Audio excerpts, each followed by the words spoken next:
கதை சம்பந்தம் பாக்குறாங்கன்னு வீட்டை விட்டு வந்துட்டான். அவன் என்னமோ ஹைதராபாத்ல இருக்கான், வந்துகிட்டே இருக்கான். காலையில அவன் வர வரைக்கும் செங்கல்பட்டுல இருக்கிற அவனோட ஃபார்ம் ஹவுஸ்ல வச்சிருக்க சொன்னான். ப்ளீஸ் சார், கொஞ்சம் இறக்கப்பட்டு வழிய சொன்னீங்கன்னா. நீங்க செங்கல்பட்டு தாண்டி வந்துட்டீங்க. இப்படியே திரும்பி 1 கிலோமீட்டர் பின்னாடி போனீங்கன்னா அங்க ஒரு போர்டு இருக்கும். அதான் நீங்க போக வேண்டிய வழி.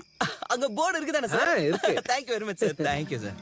ஓல்டு மேன், ஒரே ஒரு வாட்டி நானும் கொஞ்சம் விளையாடுங்க.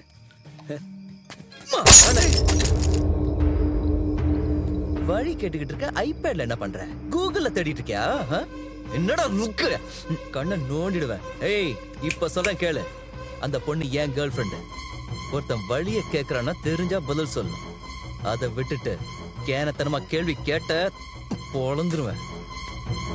பொண்ணுங்களை பார்த்தா போதுமே இந்த கிழவனுங்கெல்லாம் அப்பா மாதிரி ஃபீல் பண்றானுங்க. ஜாகிரதை. என்னாச்சு? அட்ரஸ் கேட்டா கிழவன் மூஞ்ச காட்டினா நாம ஓடுவோமா? அதான் சீன் காட்டிட்டு வந்துட்டேன். அவரோட நமக்கு எதுக்கு வம்பு? போய் சாரி சொல்லிட்டு வா. உனக்கு சர்ப்ரைஸ் வேணுமா, அவனுக்கு சாரி சொல்றது வேணுமா?